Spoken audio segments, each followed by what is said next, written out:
ரோஹிணி மேல முத்துவுக்கு பயங்கரமா ஒரு சந்தேகம் வரப்போது. அதுக்கு முக்கிய காரணமா மீனா இருக்க போறாங்க. அதுதான் நாளைக்கு எபிசோட்ல ஒரு முக்கியமான விஷயமா பார்க்கப்படுது. என்ன அப்டின்னா, ரோஹிணியுடைய அம்மா அதாவது கிறிஷோட பாட்டி வந்து வீட்டுக்கு வரப்போறாங்க. வீட்டுக்கு வந்து கிறிஷோட அம்மா துபாய்ல இறந்துட்டாங்க அப்டின்ற மாதிரி ஒரு பொய்ய சொல்லப் போறாங்க. அதுதான் ரோஹிணியோட பிளான் இப்ப. அதனால முத்து வந்து வீட்ல இருக்கக்கூடாது அப்டின்ற மாதிரி ரோஹிணி வந்து யோசிக்கிறாங்க. ஏன் அப்டின்னா, முத்து வந்து வீட்ல இருந்தாரு அப்டின்னா, ரோஹிணியுடைய அம்மா கிட்ட வந்து தேவையில்லாத கேள்வியெல்லாம் கேட்பாரு. அப்ப ரோஹிணியோட அம்மா உணர்றதுக்கு வாய்ப்பு இருக்கு. அதனால ரோஹிணி வந்து முத்து வந்து இங்க இருக்க வேணாம். அவர வந்து வெளிய அனுப்பிருங்க அப்படின்ற மாதிரி மீனா கிட்ட வந்து சொல்லுவாங்க.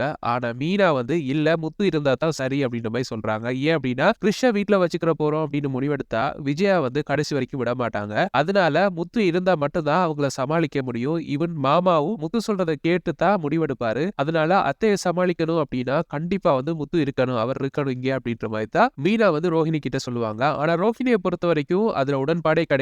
ஏன்னா அவங்க அம்மா எதுவும் உளறிடுவாங்க அப்படின்ற ஒரு பயத்துல மட்டும் தான் இருக்காங்க. முத்து விட்டு போனா சந்தோஷம் அப்படின்ற மாதிரி தான் இருக்காங்க. அதே மாதிரி முத்துவும் வந்து ஒரு சவாரி வந்திருக்கு. நான் இன்னைக்கு ஈவினிங் போனேன் அப்படின்னா நாளைக்கு தான் வருவேன் அப்படின்ற மாதிரி சொல்றாரு. ஆனா மீனா இல்ல அந்த சவாரியை வந்து வேற யாருக்காவது கொடுங்க. நீங்க வந்து வீட்ல இருங்க ரெஸ்ட் எடுங்க அப்படின்ற மாதிரி சொல்றாங்க. ஆனா முத்துக்கு ஒரு சந்தேகம். வழமையா வந்து சவாரி வந்துச்சு அப்படின்னு சொன்னா மீனா வந்து என்ன சந்தோஷமா வழி அனுப்பி வைப்பா. ஏன்னா காசு வரும். அதை தாண்டி நானும் உழைப்பேன் அப்படின்னு ஒரு சந்தோஷத்துல வழி அனுப்பி வைப்பா. ஆனா இந்த வாட்டி வந்து அவ எங்கேயுமே போக வேணாம் வீட்ல ரெஸ்ட் எடுங்க அப்படின்னு ஏன் சொல்றா அப்படின்ற மாதிரி முத்து யோசிச்சுட்டு இருக்காரு. ஒரு பக்கம் ரோஹிணி அவரா வழிய போறேன்னு சொல்றவரை வந்து வேணான்னு சொல்லி வீட்ல இருக்க வச்சிருக்கா. இவளை வச்சுட்டு என்ன பண்றது அப்படின்ற மாதிரி ரோஹிணி யோசிச்சுட்டு இருக்காங்க. அப்படியே வந்து பார்த்தோம்னா மீனா கிச்சனுக்கு போறாங்க. அப்ப வந்து ரோஹிணி பின்னாடியே போறாங்க. இது வந்து முத்துவுக்கு வந்து ஒரு சந்தேகமாகவே இருக்கு. ஏன் அப்படின்னா மீனா எப்ப கிச்சன் பக்கம் போனாலும் ரோஹிணி வந்து போகவே மாட்டாங்க. ஆனா இப்ப ரீசெண்டா வந்து மீனா என்னெல்லாம் பண்றாங்களோ அதெல்லாம் பண்ண பாக்குறாங்க.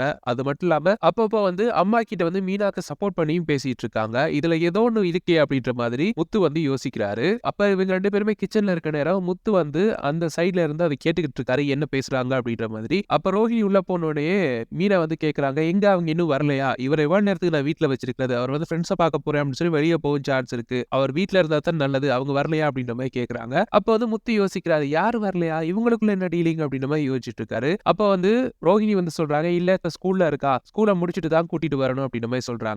அப்ப வந்து மீனா வந்து கேக்குறாங்க, அந்த பையனோட அம்மா இறந்துட்டாங்க அப்படின்னு நீங்க பொய் சொல்றீங்க. அந்த டைம் வந்து அவன் ஸ்கூல்ல இருந்தா அது எந்த அளவுக்கு நம்புவாங்க இவங்க அப்படின்ற மாதிரி கேக்குறாங்க. இல்ல இப்பதான் இந்த நியூஸ் வந்த மாதிரி தான் அம்மா வந்து நடிப்பாங்க இங்க. அதனால அது பிரச்சனையே கிடையாது அப்படின்ற மாதிரி சொல்றாங்க ரோஹிணி. அப்ப வந்து முத்து வந்து யோசிக்கிறாரு, யார் பையன்? யார் பையனோட அம்மா இறந்துட்டாங்க? ஒண்ணுமே புரியலையே. மீனா எதுக்கு இவ கூட ஏதோ திட்டம் தீட்டிட்டு இருக்கா அப்படின்ற மாதிரி முத்து யோசிச்சுட்டு இருக்காரு. அப்பதான் சடனா கிறிஷோட பாட்டி வீட்டுக்கு வராங்க. வீட்டுக்கு வர்ற கிறிஷோட பாட்டிய பார்த்தோனே முத்துக்கு வந்து பயங்கர சந்தேகம் ஆயிடுச்சு. என்ன இது? இத பத்தி தான் பேசிட்டு இருக்காங்களோ அப்படின்ற மாதிரி யோசிக்கிறாரு. அப்ப அவங்க உள்ளுக்கு வரவே விஜயா வந்து வந்துட்டாங்க அப்படின்ற மாதிரி விஜயா வந்து அங்க இருந்து எழும்பி போறாங்க. அப்படியே வந்து அண்ணாமலை வாங்கம்மா வாங்க இருங்க அப்படின்ற மாதிரி கூப்பிட்டு உட்கார வைக்கிறாரு. அப்ப வந்து முத்துவும் வாங்கம்மா வாங்க எங்க கிறிஷ் எங்க அப்படின்ற மாதிரி கேட்கிறாரு. அப்ப வந்து கிறிஷ் வந்து ஸ்கூல்ல இருக்கான் அப்படின்ற மாதிரி கிறிஷோட பாட்டி வந்து சொல்றாங்க. உடனே வந்து ரோஹிணி வந்து ஓடி வராங்க. ரோஹிணி ஓடி வர்றத பார்த்தோனே முத்துக்கு வந்து பயங்கரமா சந்தேகம் வர ஆரம்பிச்சிருச்சு. சம்பந்தமே இல்லாம இந்த குடும்பத்தோட எதுக்கு ரோஹிணி அட்டாச் ஆக பாக்குறா அப்படின்ற மாதிரி யோசிக்கிறாங்க. வந்த கிறிஷோட பாட்டி என்ன சொல்றாங்க அப்படின்னா, ஒரு விஷயம் சொல்லணும் அதுக்கு தான் வந்தேன் அப்படின்ற மாதிரி சொல்றாங்க. என்ன விஷயம் அப்படின்ற மாதிரி அண்ணாமலை வந்து கேட்கிறாரு. இல்ல கிறிஷோட அம்மா துபாய்ல இருந்தாங்கல்ல அவங்க இறந்துட்டாங்க அப்படின்ற மாதிரி சொல்றாங்க. என்னங்க சொல்றீங்க? என்னாச்சு அவங்களுக்கு அப்படின்ற மாதிரி முத்து வந்து கேட்கிறாரு. அப்ப வந்து கிறிஷோட பாட்டி சொல்றாங்க, இல்ல வேலை செய்யும் போது தவறி விழுந்துட்டாங்களாம். அதுல அப்படியே இறந்துட்டாங்க அப்படின்ற மாதிரி சொல்றாங்க. அப்ப உடனே வந்து மனோஜ் அங்கிருந்து வராரு. மனோஜ் அங்கிருந்து வந்துட்டு பாடி எல்லாம் கொண்டாந்தாச்சா? கொண்டாந்துட்டாங்க அப்படின்னா போய் எரிச்சிட்டு உங்க வேலையை பாருங்களேன். இங்க என்னத்துக்கு வந்தீங்க அப்படின்ற மாதிரி கேட்கிறாரு. அப்போ வந்து ரோஹிணி மனோஜை பார்த்து முறைக்கிறாங்க. இவ எதுக்கு என்ன பார்த்து முறைக்கிறா அப்படின்ற மாதிரி மனோஜ் வந்து யோசிக்கிறாரு. அப்ப வந்து உடனே விஜய் ஆமா மனோஜ் சொல்றதான் சரி. அதைத்தானே பண்ணணும். இங்கேயே வந்து அழுதுட்டு இருக்கீங்க அப்படின்ற மாதிரி கேட்கறாங்க. இல்ல கிறிஷுக்கு இனி யாருமே இல்ல அப்படின்ற மாதிரி சொல்றாங்க. அப்ப வந்து மனோஜ் வந்து கேட்கிறாரு, இத்தனை நாளா யாரும் இருந்தாங்களா? அவங்க அம்மா இருந்தும் எதுக்குமே வரல. அவ வந்து சிறுவர் சீர்திருத்த பள்ளி கொண்டு போறேன் அப்படின்னு இருந்தாங்க. அதுக்கு கூட அவங்க அம்மா வரல. அப்புறம் வந்து நம்ம வீட்ல ஒரு 10 நாள் இருந்தான். அப்ப கூட வந்து கூட்டு போகல. கடைசி நாள் யாருக்குமே தெரியாம வந்து கூட்டு போயிட்டாங்க. அப்படி ஒரு அம்மா இருந்தா என்ன இல்லாட்டி என்ன அப்படின்ற மாதிரி மனோஜ் வந்து சொல்றாரு. ஆமா இல்ல நீ சொல்றதுதான் சரி அப்படின்ற மாதிரி விஜயாவும் மனோஜுக்கு வந்து சப்போர்ட் பண்றாங்க. இத கேட்கும்போது ரோஹிணிக்கு பயங்கர ஆத்திரம் வருது. இருந்தாலும் அந்த இடத்துல வாய் திறக்க முடியாது. பேசாம இருக்காங்க. ஆனா முத்து வந்து பயங்கரமா நோட் பண்ணிட்டு இருக்காரு. இவங்க பேசுறது எல்லாத்தையும். அதை தாண்டி ரோஹிணியோட ரியாக்ஷனையும் நோட் பண்ணிட்டு இருக்காரு. அப்பதான் மீனா வராங்க. அப்ப மீனா வந்தும் மீனாவோட ரியாக்ஷனும் நார்மலாவே இருக்கு. ஏன்னா கிறிஷோட அம்மா இறந்துட்டாங்க அப்படின்னு சொல்லியும் மீனா வந்து பெருசா ரியாக்ட் பண்ணாம இருக்காளே அப்படின்னு யோசிக்கிறாரு முத்து. அப்ப வந்து மீனா வந்து கிறிஷோட பாட்டி கிட்ட கேக்குறாங்க. அப்ப கிறிஷ் எங்க? கிறிஷ கூட்டு வரலையா அப்படின்ற மாதிரி கேக்குறாங்க. அப்ப வந்து கிறிஷ் வந்து இப்ப ஸ்கூல்ல இருக்கா, அவன வந்து வர சொல்லியிருக்கேன் வந்துருவான் அப்படின்ற மாரி சொல்றாங்க. அவனுக்கு தெரியுமா அப்படின்ற மாரி கேட்டதுக்கு, ஆமா அம்மா வந்து சாமி கிட்ட போயிட்டாங்க அப்படின்னு சொன்னேன். அவ வந்து என்ன வந்து முத்து மாமா, மீனா ஆன்ட்டிட்ட கொண்டு போய் விட்டுருங்க அப்படின்ற மாரி சொல்லியிருந்தா. அதுதான் நான் இங்க வந்தேன் அவன கொண்டு வந்து இங்க விடுறதுக்கு அப்படின்ற மாதிரி அவங்க சொல்லி வாய மூடுறதுக்குள்ள உடனே வந்து மனோஜும், விஜயாவும் இது என்ன பழக்கம்? இது என்ன சத்திரமா? நெனச்சா அவன கொண்டு வந்து இங்க விடுறது, திடீர்னு சத்தமே இல்லாம அவன கூட்டிட்டு போயிடுறீங்க. எதுக்காக இப்படி பண்ணிட்டு இருக்கீங்க? உங்களுக்குன்னு வீடு வாசல்லாம் கிடையாதா? இங்க தான் கொண்டு வந்து விடணுமா அவன? அப்படின்ற மாதிரி விஜயா வந்து கேட்கறாங்க. அதுக்கு வந்து மனோஜும் வந்து ஜிங்ஜாக் அடிக்கிறாரு. ஆமால்ல, எதுக்கு இங்க கொண்டு வந்து விடுறீங்க? அப்படின்ற மாரி கேட்கறாரு. அப்ப உடனே ரோஹிணி வந்து சொல்றாங்க, பாவம் இல்ல, அம்மா அப்பா இல்லாத பையன். இத்தன நாள் அப்பா இல்ல, இப்ப அம்மாவும் இல்ல.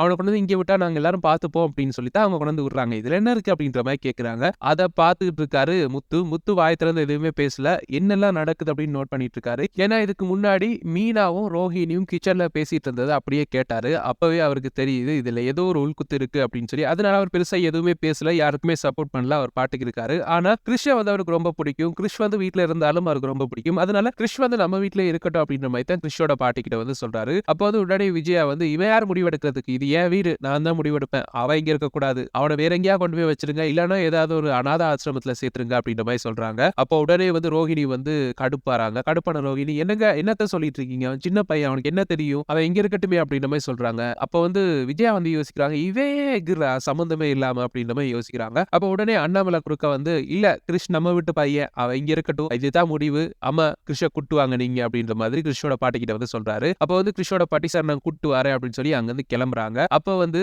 முத்து வந்து ரோஹிணிய வந்து பாத்துக்கிட்டு இருக்காரு. ரோஹிணி முகத்துல வந்து அப்படி ஒரு சந்தோஷம். அதாவது கிறிஷ் வந்து வீட்டுக்கு வர போறா அப்படின்னோட இந்த பொண்ணு எதுக்கு இப்படி சந்தோஷப்படுது? நம்ம பார்லர் அம்மாக்கு இதுக்கு என்ன சம்பந்தம் அப்படின்ற மாதிரி யோசிக்கிறாரு. அப்ப வந்து விஜயா வந்து இங்க வா மனோஜ் அப்படின்னு சொல்லி மனோஜ் வந்து தனியா கூட்டு போறாங்க. தனியா கூட்டு போய் மனோஜ் கிட்ட வந்து சொல்றாங்க. சரி இந்த முத்துவும் மீனாவும் உங்க அப்பாவும் தான் சம்பந்தமே இல்லாம இந்த கிறிஷ் பையனை வந்து நம்ம வீட்ல கொண்டு வந்து வைப்போம் அப்படின்ற மாதிரி சொல்லிட்டு இருக்காங்க. நம்ம ரோஹிணிக்கு எங்க போச்சு அறிவு? சம்பந்தமே இல்லாம அதுக்கு சப்போர்ட் பண்ணிட்டு இருக்காளே. இவன் கொஞ்ச நாளா வித்தியாசமா நடந்துட்டு இருக்கா. காலையில கூட பார்த்தேன் சம்பந்தமே இல்லாம மீனா கிட்ட போய் சமையல் கத்துக்க போறேன் போய் நிக்கிறா. இவளுக்கு என்ன ஆச்சு? மீனா எதையும் சொல்லி இவள மிரட்டி வச்சிருக்காளா அப்படின்ற மாதிரி கேக்குறாங்க. அதுக்கு வந்து மனோஜ் வந்து சொல்றாரு, ஆமாமா இவ வந்து கொஞ்சம் வித்தியாசமா தான் நடந்துக்கிறா. சம்பந்தமே இல்லாம மீனா வீட்ல இல்லாதப்போ வந்து நான் வந்து சமைக்க போறேன், வீட்டை கிளீன் பண்ண போறேன் அப்படின்னு சொல்லி இறங்கியிருந்தா. ஐயோ இவனோட சமையல சாப்பிடவும் முடியலமா, ரொம்ப கஷ்டப்பட்டேன் அந்த நாளா. இப்போ வந்து பார்த்தோம்னா மீனாட்ட சமையல் வேற கத்துக்க போறேன் நிக்கிறாளா. இவ என்ன ஏன் இப்படி நடந்துக்கிறா? வித்தியாசமா நடந்துக்கிறாளே அப்படின்ற மாதிரி மனோஜும் வந்து சொல்லிட்டு இருக்காரு. அப்படியே இவங்க பேசிட்டு இருக்கும்போது அந்த இடத்துல வந்து ரோஹிணி வராங்க. வரும்போது என்ன மனோஜ் என்ன ஆச்சு? ஆன்ட்டி என்ன ஆச்சு? அப்படின்ற மாதிரி கேட்டு வர்றாங்க. அப்போ வந்து விஜயா வந்து சொல்றாங்க, இல்ல இல்ல ஒண்ணும் ஆகல. ஆனா உன்னை பத்தி தான் பேசிட்டு இருக்கோம் அப்படின்ற மாதிரி சொல்றாங்க. அப்போ வந்து ரோஹிணி கேக்குறாங்க, என்ன பத்தி என்ன பேச்சு அப்படின்ற மாதிரி கேக்குறாங்க.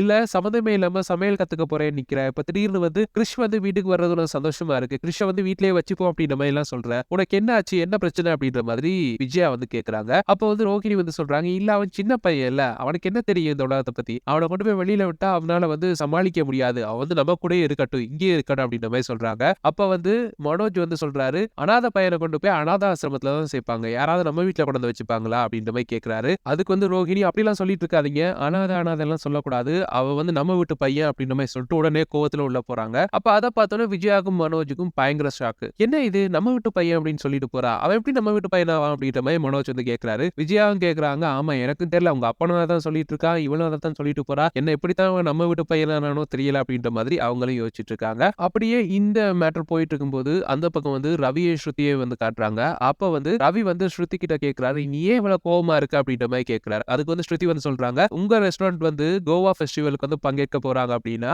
அதை வந்து நீங்க உங்க ரெஸ்டாரண்ட்ல தான் செலிப்ரேட் பண்ணணும். அங்க தானே நீங்க இதை பத்தி பேசியிருக்கணும். அதுக்கே சம்பந்தமே இல்லாம நம்ம ரெஸ்டாரண்ட்டுக்கு வந்து அவ இந்த விஷயத்த சொல்லிட்டு போறா, என்ன வெறுப்பேத்துறாளா அப்படின்ற மாதிரி கேக்குறாங்க. அதுக்கு வந்து ரவி சொல்றாரு, இல்ல அப்படி இல்ல நீயும் சந்தோஷப்படுவேல, அதனாலதான் உனக்கு முன்னாடி அவங்க வந்து சொல்லிட்டு போறாங்க அப்படின்ற மாதிரி சொல்றாரு. ஆனா ஸ்ருதியால இதை ஏத்துக்கவே முடியல. ஏன்னா நீத்து வந்து பண்ண சம்பவம் அப்படி சம்பந்தமே இல்லாம ஸ்ருதியை ஹக் பண்ணது மட்டும் இல்லாம ரவியை ஹக் பண்ணி அவருடைய கைதான் இதெல்லாம் சமைச்சது அப்படின்னு சொல்லி ரவியுடைய கையை கிஸ் பண்ணதுக்கெல்லாம் செம்ம காண்டா இருக்காங்க ஸ்ருதி. அதனால இதை வந்து ரவிக்கு சொல்லி புரியப்படுத்த முடியாது, ரவியா புரிஞ்சுக்கிட்டா தான் உண்டு அப்படின்ற மாதிரி அவங்க வந்து யோசிக்கிறாங்க. ஆனா ரவிக்கு வந்து இது புரியுற மாதிரி தெரியல. அவர் வந்து முழுக்க முழுக்க நீத்துவ அப்படியே நம்பிட்டு இருக்காரு. இது எங்க போய் முடிய போகுது அப்படின்னு தெரியல அப்படின்னு சொல்லி ஸ்ருதி வந்து அந்த இடத்துல இருந்து கிளம்புறாங்க. அப்படியே இந்த எபிசோட வந்து முடிக்கிறாங்க. இதுதான் நாளைக்கு எபிசோட்ல நடக்கும் அப்படின்னு சொல்லி நாங்க ப்ரெடிக்ட் பண்ணிருக்கோம். எங்களுடைய இந்த ப்ரெடிக்ஷன்ஸ் எப்படி இருக்கு அப்படின்னு சொல்லி கருத்துக்களை கீழே கமெண்ட்ஸ் வாயிலா தெரிவிச்சுங்க. மேலும் ப்ரெடிக்ஷன்ஸ் பெற்றுக்கொள்ள எங்க சேனலை மறக்காம சப்ஸ்கிரைப் பண்ணி இணைந்திருங்க. தேங்க்யூ.